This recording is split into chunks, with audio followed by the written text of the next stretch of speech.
नमस्कार साथियों, मैं आपका अपना सोनूपाल मेजर और आप देख रहे हैं STF 24 न्यूज।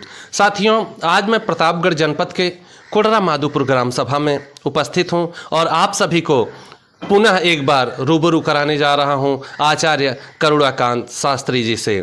तो आचार्य करुणाकांत शास्त्री जी, आपका हमारे STF 24 न्यूज चैनल में स्वागत है। बहुत बहुत धन्यवाद। जय श्री राम, जय महाकाल। जी जी गुरु जी, जैसा कि आपने अगली वीडियो में हमको बताया था कि आप हिंदू सनातन धर्म को लेकर सजग हैं और पूर्ण रूप से पूरे भारत ही नहीं अपितु पूरे विश्व में भ्रमण करके आप सनातन धर्म को जागृत करने का कार्य कर रहे हैं और लोगों को घर वापसी के लिए प्रेरित कर रहे हैं। तो उस विषय में आप कहाँ तक देखते हैं कि अभी वर्तमान समय में कहाँ तक यह कार्य पहुँचा और आने वाले समय में कैसे आगे बढ़ेगा? देखिए, सबसे पहले आपको जय सिया राम।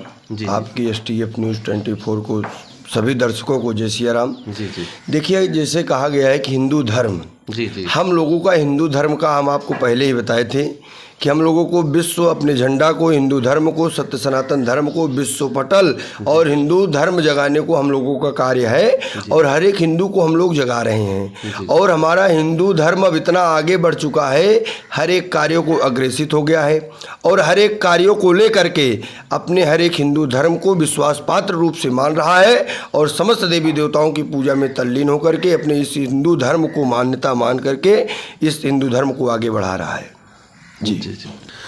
तो आप सनातन धर्म को, जैसे कहा जाता है कि यह धर्म जो है सनातन वैदिक धर्म के नाम से जाना जाता है और इसमें क्या कहते हैं, वैज्ञानिकता पाई जाती है। जितने भी वैज्ञानिक हैं या अन्य देशों के, चाहे नासा हो चाहे इसरो हो, वो रिसर्च करते हैं तो सनातन वैदिक धर्म के ग्रंथों पर करते हैं, पुराणों पर करते हैं, वेदों पर करते हैं।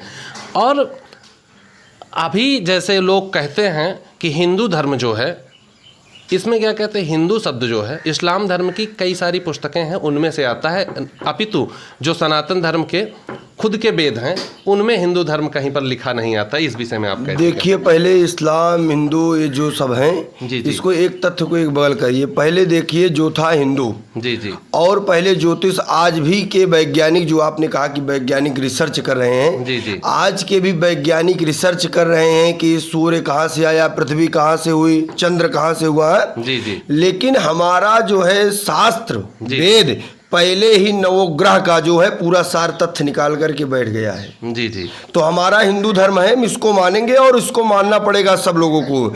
ये ज्योतिष है, वेद है, इसको कोई नहीं। हिंदू धर्म सर्वप्रथम था और रहेगा और सर्वप्रथम आगे की ओर बढ़ता है और बढ़ेगा ही। जी जी। सनातन धर्म को पृथ्वी पर आए, वैसे तो कोई क्या कहते हैं मूल्यांकन करके नहीं बता सकता है राइट टाइम कि कब से सनातन धर्म और मनुष्य की उत्पत्ति भारत में या पृथ्वी पर कब हुई। ये अनादिकाल है, अनादिकाल से चला आ रहा है सनातन धर्म। और देखने को भी मिल रहा है, अभी वर्तमान में ही G20 की बैठक हुई जिसमें क्या कहते हैं कि ब्रिटेन के राष्ट्रपति ऋषि सुनक जी आए या अन्य कई सारे लोग आए।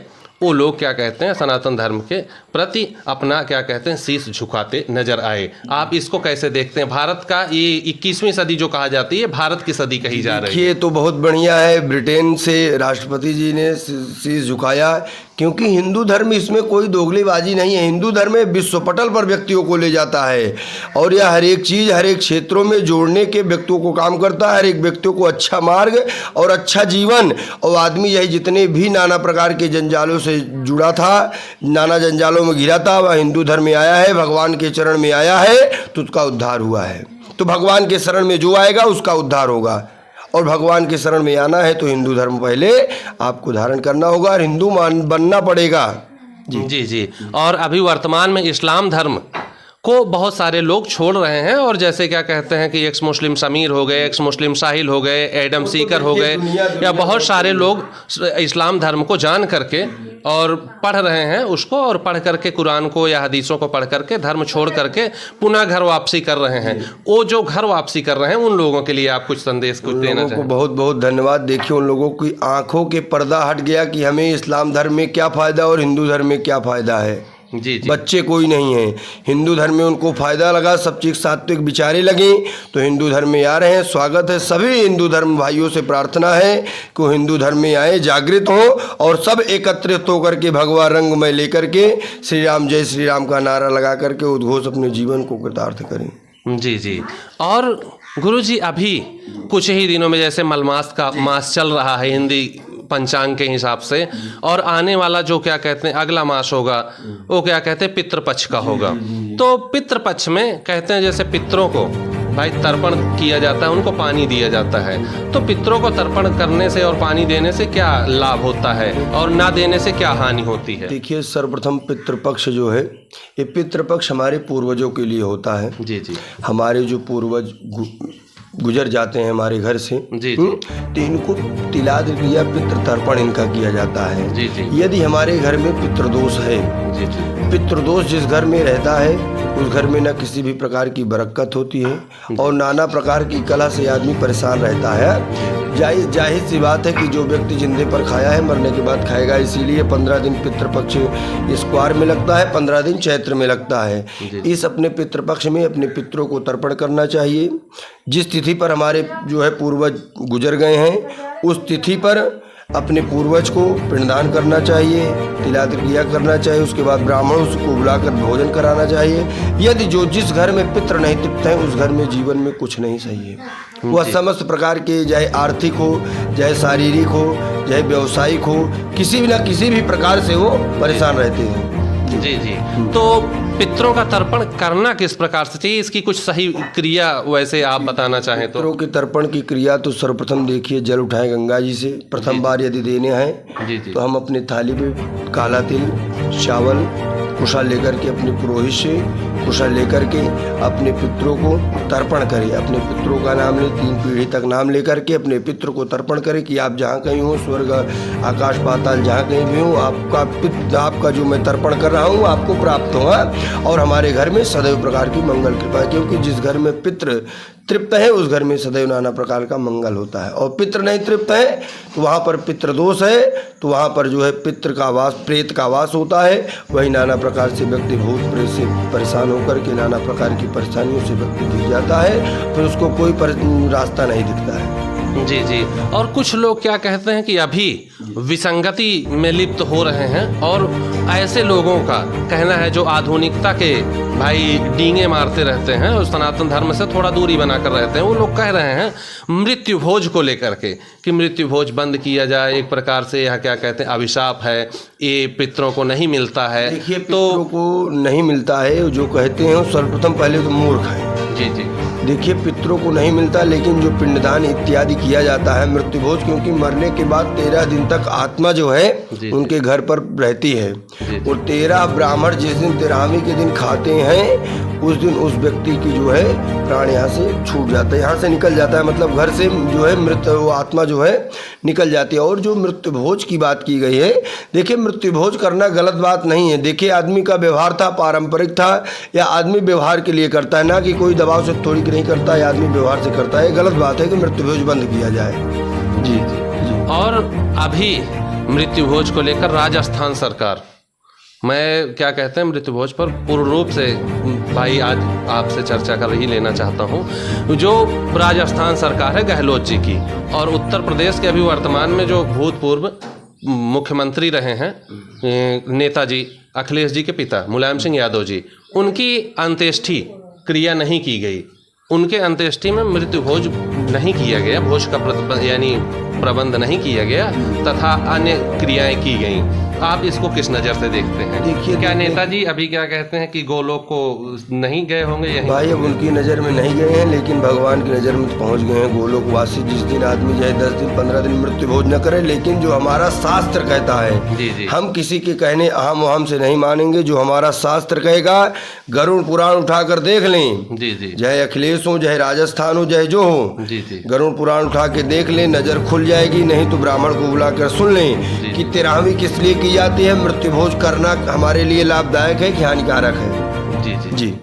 जी, तो आप क्या कहते हैं 21वीं सदी, मैंने कई भी ग्लोबल लीडर जो विदेशों के हैं, अन्य क्या कहते हैं देश के लोग आज वर्तमान समय में सनातन धर्म को अपना रहे हैं, सजग हो रहे हैं, सनातन धर्म को पढ़ रहे हैं, सनातन धर्म की शिक्षा को ग्रहण कर रहे हैं, भारत में आकर के सनातन शिक्षा पद्धति में जुड़ रहे हैं, गुरुकुलों में पढ़ रहे हैं। आप इसको कैसा देख रहे हैं? देखिए, गुरुकुल में पढ़ना है, देखिए गुरुकुल में पढ़ने की सर्वप्रथम बात है, आजकल आदमी हमारा आपका संस्कृत, क्योंकि संस्कृत हमारी आपकी देववाणी है। जी जी। और माननीय मुख्यमंत्री हमारे उत्तर प्रदेश के यशस्वी माननीय योगी जी ने जी जी। जब से इन्होंने अपनी सरकार पर आए हैं और उसके बाद संस्कृत देववाणी को जो है इन्होंने इतना आगे की ओर अग्रसर कर दिया कि आदमी आजकल के बच्चे संस्कृत पढ़ना ही नहीं चाहते, क्योंकि संस्कृत हमारी देववाणी और हिंदी हमारी मातृभाषा है। संस्कृत को कदापि न भूलना चाहिए। हमारे एक माता पिता हर एक परिवार से प्रार्थना करेंगे कि आप अपने बच्चे को अंग्रेजी पढ़ाएं, हर एक विषय पढ़ाएं, लेकिन संस्कृत अपनी देववाणी गुरुकुल की शिक्षा जरूर देनी चाहिए।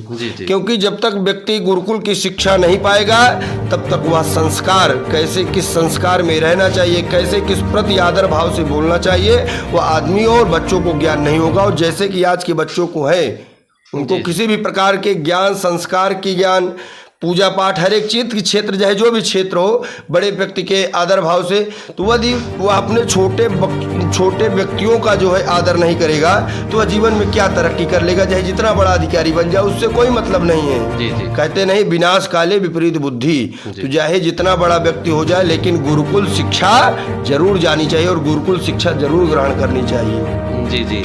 और क्या कहते हैं कि अभी वर्तमान में बहुत सारे सनातन धर्म के लोगों के अंदर आप देखने को मिल रहा है कि घरों में रामायण, गीता, महाभारत, पुराण पड़े रहते हैं, सिर्फ लाल कपड़े में लपेटकर पूजा घर में पड़े ही रहते हैं। पढ़ाई यानी बिल्कुल भी, लोग कहते हैं कि अगर क्या कहते हैं आप संस्कृत पढ़ते हैं तो क्या आप पंडित बन जाइएगा, आप क्या कहते हैं कि वेदों को पढ़ोगे तो आप पुजारी बन जाइएगा, या क्या कहते हैं कि आप बाबा बन जाइएगा। बच्चों को बोलते हैं कि आप अंग्रेजी पढ़िए, आप स्कूलों में जाइए, मॉडर्न कॉन्वेंट स्कूलों में जाइए। तो ऐसे लोगों को आप, ऐसे परिवार के यानी कि मुखिया लोगों को क्या संदेश देना चाहेंगे, जो क्या कहते हैं कि संस्कृत या वेदों को पढ़ने से लोगों को रोकते हैं घरों में, कहते हैं कि इनको पढ़कर आप बाबा बन जाइएगा? देखिए, ज्ञान सर्वत्र पूज्यते राजा, ज्ञान सर्वत्र विजय प्राप्त है। ज्ञान हर एक व्यक्तियों को रखना चाहिए। जी जी। ज्ञान सब व्यक्तियों को रखना चाहिए। ये नहीं कि गीता पढ़ने से व्यक्ति जो है भागवत वक्ता बन जाएगा, ऐसा कोई कुछ नहीं है। ज्ञान हर एक व्यक्तियों को रखना चाहिए। वो समझ लीजिए उनके मन का विकार है, बोल रहा है कि अपने बच्चों को आगे की ओर, वो समझ लीजिए वो चमत्कार की ओर नहीं ले जा रहे हैं, अंधकार की ओर ले जा रहे हैं।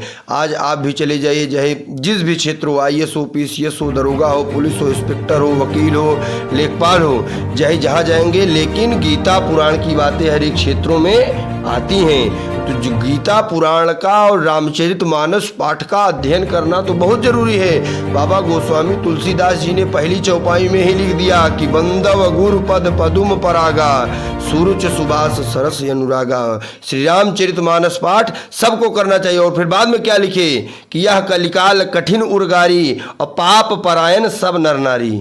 बाबा गोस्वामी तुलसीदास जी ने जो लिखा है गलत नहीं लिखा है कि आने वाले समय में, इसीलिए व्यक्ति परेशान है कि गीता, रामायण, भागवत को व्यक्ति भूल रहा है। इसीलिए आदमी परेशान है, नाना प्रकार की जंजाल। पहले के हमारे पूर्वज नहीं परेशान रहते थे।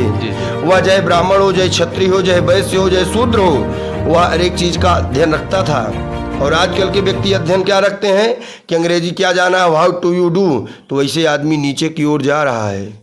आदमी नीचे की ओर, जब तक व्यक्ति अपने संस्कार को, अपने धर्म पर नहीं निर्भर होगा, तब तक वह आगे की ओर कभी नहीं बढ़ सकता है जीवन में। जी जी। और पंडित जी, मैं एक बार आपसे एक और प्रश्न करना चाहूँगा लास्ट में, कि जैसे आपने अभी कहा ब्राह्मण, क्षत्रिय, वैश्य और शूद्र, तो ब्राह्मण, क्षत्रिय और वैश्य और शूद्र यह अपने पुराणों में कर्म के आधार पर है या जाति और धर्म के आधार पर? एक कर्म के आधार पर है। जी जी। देखिए, यहाँ पर जाति नहीं बटा गया है। यहाँ पर हम आप पृथ्वी पर अवतरित हुए हैं और यहाँ पर हमारा आपका क्या जात बट गया कि यह ब्राह्मण है या क्षत्रिय है या वैश्य है या शूद्र है ना। लेकिन भगवान के यहाँ ये नहीं कि आप ब्राह्मण तो आपको अलग कैटेगरी मिलेगी, क्षत्रिय अलग कैटेगरी, वहाँ पर नहीं लिखा गया है। उसमें स्वयं लिखा गया है कि ब्राह्मणों से मुखमासीद बाहु राजन्य कृत उरु तदस यद वैश्य पदभ्याम शूद्रो अजायत। ब्राह्मण जो है मुख से, जो कुछ ब्राह्मण कहते हैं कि ब्राह्मण जो है ब्रह्मा के मुख से पैदा हुए हैं, गलत बात है। ब्राह्मणों से मुखमासीद बाहु राजन्य कृत, ब्राह्मण जो है अपनी वाणी का ऐसा प्रयोग करे कि आदमी अगले व्यक्ति को अपनी तरफ आकर्षित कर ले। और छत्री बाहु राजन्य कृत, छत्री, ये छत्री बाहु जो है हमारा छत्री है, या दूसरों को परेशान करने के लिए नहीं, दूसरों का हित करने के लिए, दूसरों को परस्वार्थ करने के लिए। और यह जो पेट है हमारा, यह वैश्य है, और जंघे के नीचे शूद्र की उपाधि दी गई है। तो दुनिया में किसकी पूजा हो रही? पैर के नीचे पूजा होती है, पैर के ऊपर थोड़ी पूजा होती है। तो वहां पर व्यक्ति को कर्मों के आधार पर सबको रखा जाता है, नहीं कि ब्राह्मण हो तो तुमको ऐसी सोफा मिलेगा। वहां पर जैसा आप कर्म करोगे वैसा आपको फल मिलेगा। जी। और अंत में गुरुजी अगली बार भी क्या कहते हैं, बहुत सारे लोगों का कमेंट आ रहा था, आपसे क्या कहते हैं कि कांटेक्ट करने के लिए, तो नंबर आपने अगली बार भी दिया था, आप लोग ध्यान नहीं देते हैं, पुनः एक बार अपना क्या कहते हैं कांटेक्ट या बता दीजिए। हमारा नाम आचार्य करुणाकांत शास्त्री, तंत्र ग्रुप, ठीक जी। और हमारा निज निवास टीकर माफी आश्रम अयोध्या से हम हैं। आचार्य फाइनल हमारा हो चुका है और तांत्रिक की हमारा कार्य है। तो हमारा यदि किसी भी भक्त को संपर्क करना हो तो शाम 7:30 से 9:30 संपर्क कर सकते हैं। हमारा संपर्क शुभ नंबर है 900 58 31 013। इस नंबर पर संपर्क आप कर सकते हैं। निःशुल्क सेवा, कोई सेवा नहीं। जी। बहुत बहुत धन्यवाद साथियों, आप अभी तक सुन रहे थे आचार्य करुणाकांत शास्त्री जी को। जय हिंद, जय भारत। आप हमारे STF24 न्यूज़ चैनल को सब्सक्राइब करें और बेल आइकन को दबाना न भूलें। जय हिंद, जय भारत।